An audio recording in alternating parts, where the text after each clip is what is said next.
Everybody gets junk mail, and occasionally some of these scam emails come through to your primary inbox, where the best course of action is simply to ignore and delete that email. Now, when I received this email in my inbox, "Hello, how are you?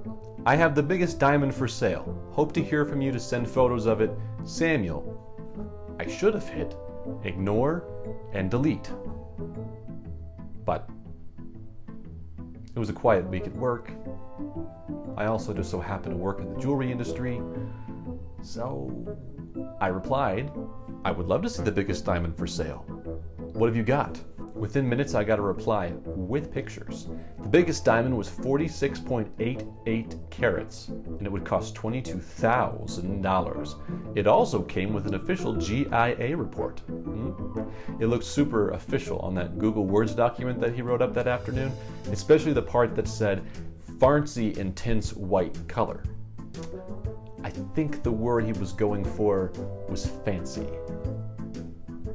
Maybe I'm splitting hairs here. I replied, 46.88 carats is the largest you got? No, he's got a diamond that's 298 carats. These are the biggest in Africa, he said, and will sell very high in the international market, believe me. First, trust is all I need from you. Thank you, Samuel. Oh, I trust you, Samuel. I trust you. But I'm very interested to know more. Now, I like the Farncy White Intense Diamond, but I also required Farncy colored diamonds in my stock. Unfortunately, Samuel did not have Farncy colored diamonds in his stock. He only has Farncy white ones. But he did ask me for $4,488 to ship those diamonds from Ghana, Africa to me. What a deal! At this point, I am very interested and I'm very committed to this ruse, so I asked for more information. This sounds like a fair arrangement. Now, I trust you, Samuel, but before we make arrangements, I need to know, how can I trust the people shipping this package to me? He says, "Hello, Kyle. Everything will be perfectly shipped by government carrier to your address with tracking number. I have attached my photos and passport copy and will be happy if you can send me any form of your identification." The photos were a nice touch, and I felt it was only fair and important for me to meet his gesture with the same. So, government shipping is always reliable. I don't have my passport with me, but here's my headshot and a company-issued security card.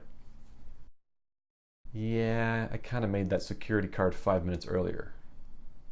By this point, Samuel and I are in this for the long haul, but I told him that I would need the entire weekend to transfer money and get my affairs in order. But I didn't want to wait all weekend.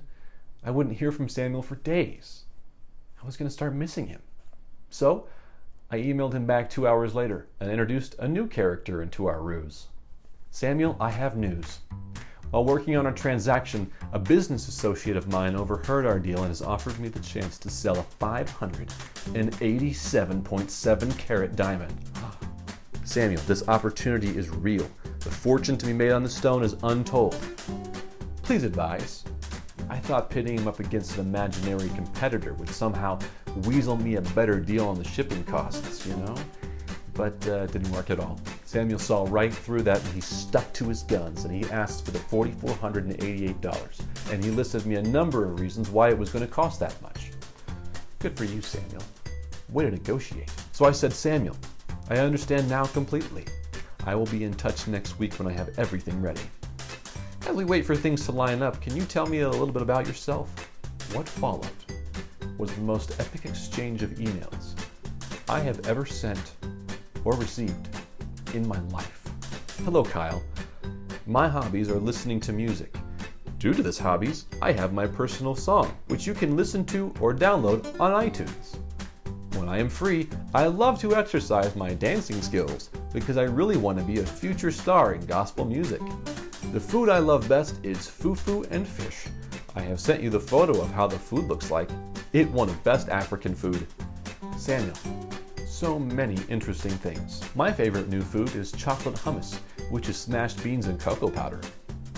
I am a big fan of Taylor Swift, like very big. I attached a photo of some fan art of me that I made from one of her music videos. Do you think it's a bit too much? In time, Kyle. He replies, "You made my day. I just listened to Taylor Swift's song on YouTube. When you post your art to her, she will invite you into her video. Wow, oh, wow, oh."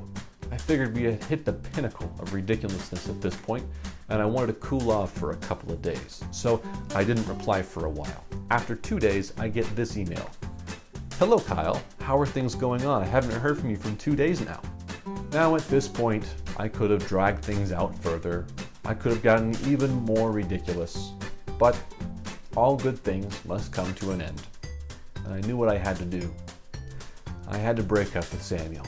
So it was time to bring this to an epic, ridiculous conclusion. Remember my imaginary competitor from earlier? Well, hello, Samuel.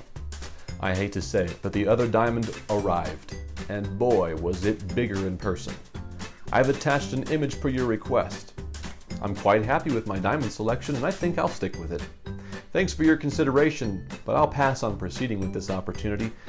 Maybe when I make the money from the sale of this diamond, we can try again. Until then, all the best, Kyle. Needless to say, Samuel and I are not on speaking terms anymore.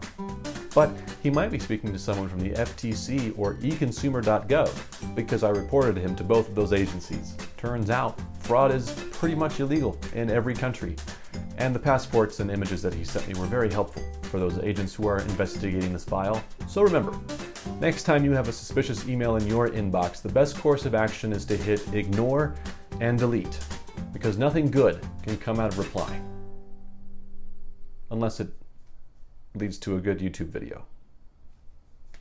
Hey, if you like this video and you want more positive or uplifting messages brought to you every week on your news feed, make sure you hit like and subscribe on our YouTube channel, on the Brilliantly Inspired channel, so that you don't miss a single episode. Thanks for watching.